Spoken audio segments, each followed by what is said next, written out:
Chhattisgarh bulletin में आप सभी का स्वागत है। मैं हूं आपके साथ निशा शर्मा। ये छत्तीसगढ़ की तमाम खबरों पर एक नजर डालते हैं और सबसे पहली खबर आपको सरगुजा से देते हैं। छत्तीसगढ़ के सरगुजा जिले में कथित अफीम की खेती के विरोध में कांग्रेस नेता और कार्यकर्ताओं ने रैली निकालकर भारतीय जनता पार्टी कार्यालय का घेराव किया है। प्रदर्शन में कांग्रेस के कई वरिष्ठ नेता और बड़ी संख्या में कार्यकर्ता यहां पर मौजूद रहे।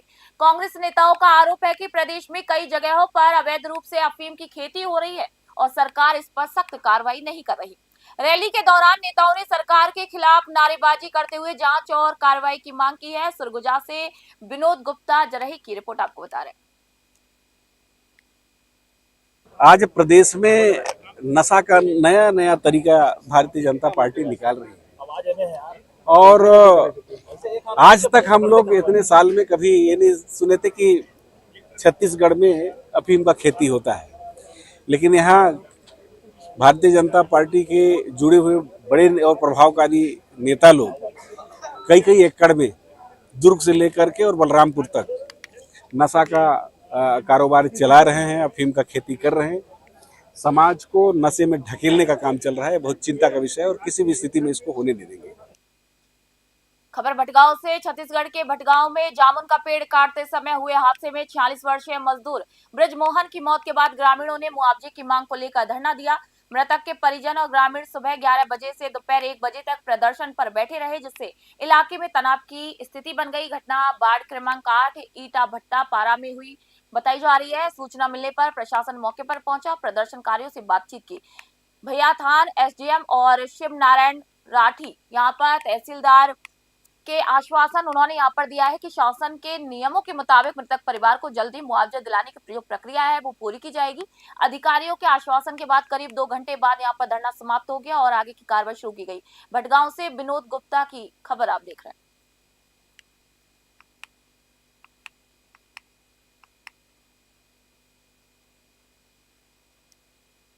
खबर धमतरी से। छत्तीसगढ़ के धमतरी में नशे के खिलाफ पुलिस की कार्रवाई जारी है। सिटी कोतवाली पुलिस ने महिमा सागर वार्ड क्षेत्र में कार्रवाई करते हुए गांजा बेच रहे 2 आरोपियों को पकड़ा, जिनमें एक विधि से संघर्षरत बालक भी शामिल है। पुलिस को मुखबिर से सूचना मिली थी कि नहर पार मुक्तिधाम के पास अवैध रूप से गांजा बिक्री की जा रही है। सूचना पर पहुंची पुलिस ने यहाँ पर टीम ने यहाँ पर घेराबंदी कर दोनों को पकड़ा है। तलाशी में एक थैले से 488 ग्राम गांजा और 20 प्लास्टिक के पेपर बरामद हुए हैं। वहीं दूसरे आरोपी के पास से 4,500 रुपए नगद भी मिले हैं। पुलिस ने एनडीपीएस एक्ट के तहत मामले को दर्ज किया है और एक आरोपी को गिरफ्तार किया है, जबकि बालक के खिलाफ यहाँ पर किशोर न्याय अधिनियम के तहत कार्रवाई की जा रही है। धमतरी से थरुण निषाद की खबर आपको बता रहे हैं। खबर रायपुर से। राजधानी रायपुर में 2 दिवसीय जनजातीय उत्सव आदि पर्व का यहाँ पर भव्य शुभारंभ हुआ है। नवा रायपुर स्थित आदिम जाति अनुसंधान एवं प्रशिक्षण जो संस्थान है उस परिसर में आयोजित इस कार्यक्रम का उद्घाटन छत्तीसगढ़ राज्य जनजातीय आयोग के अध्यक्ष रूप सिंह मांडवी ने किया है। उत्सव में छत्तीसगढ़ के साथ तेलंगाना, उड़ीसा, महाराष्ट्र और झारखंड के जनजातीय कलाकार मौजूद रहे। इस दौरान युवाओं ने पारंपरिक वेशभूषा में रैंप शो कर आदिवासी संस्कृति की झलक को पेश किया। कार्यक्रम में जनजातीय खान पान, शिल्पकला और वनोपज की प्रदर्शनी भी लगाई गई। रायपुर से ब्यूरो रिपोर्ट आप देख रहे हैं।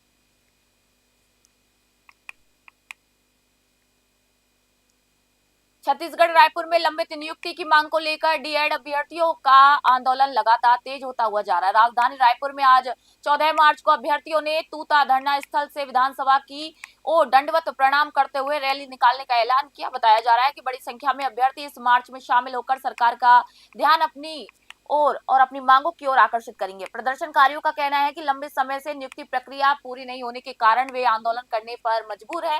रैली तूता धरना स्थल से शुरू होकर विधानसभा की ओर जाएगी, जहां पर अभ्यर्थी शांतिपूर्ण तरीके से प्रदर्शन करेंगे और जल्द ही नियुक्ति की मांग को दोहराएंगे। आंदोलनकारियों ने चेतावनी दी है कि नियुक्ति नहीं होने तक उनका संघर्ष यूं ही जारी रहेगा। रायपुर से ब्यूरो रिपोर्ट आप देख रहे हैं।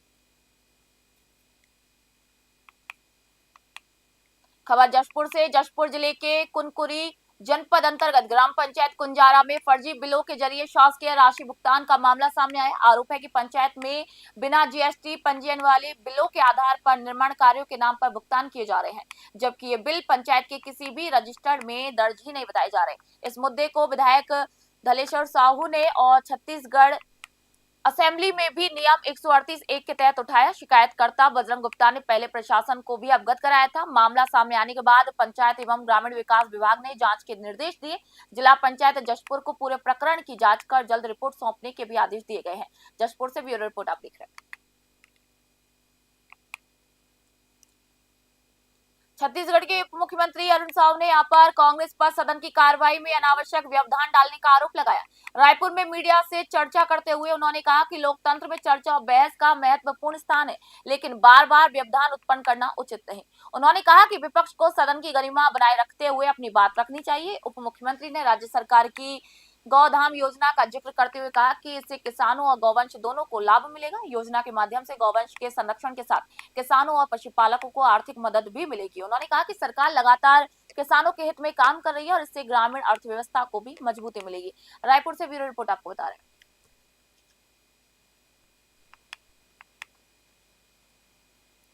खबर जगदलपुर से। जगदलपुर में बस्तर जिला कांग्रेस कमेटी ने भाजपा सरकार के खिलाफ जोरदार प्रदर्शन किया। शहर और ग्रामीण के संयुक्त तत्वाधान में आयोजित इस आंदोलन का नेतृत्व बस्तर जिला कांग्रेस कमेटी शहर अध्यक्ष सुशील मौर्य ने किया। कांग्रेस जो कार्यकर्ता है उन्होंने प्रदेश में खुलेआम अफीम की खेती और नशे के कारोबार को संरक्षण देने का आरोप लगाते हुए भाजपा कार्यालय का घेराव किया। इसके साथ ही उन्होंने प्रदेश में घरेलू एलपीजी गैस सिलेंडरों की कमी और महंगाई के खिलाफ भी विरोध जताया। प्रदर्शनकारियों ने सरकार से तत्काल कार्रवाई की मांग की और चेतावनी दी कि उनकी समस्याओं का समाधान नहीं होने तक ये आंदोलन जारी रहेगा। जगदलपुर से ब्यूरो रिपोर्ट आप देख रहे हैं।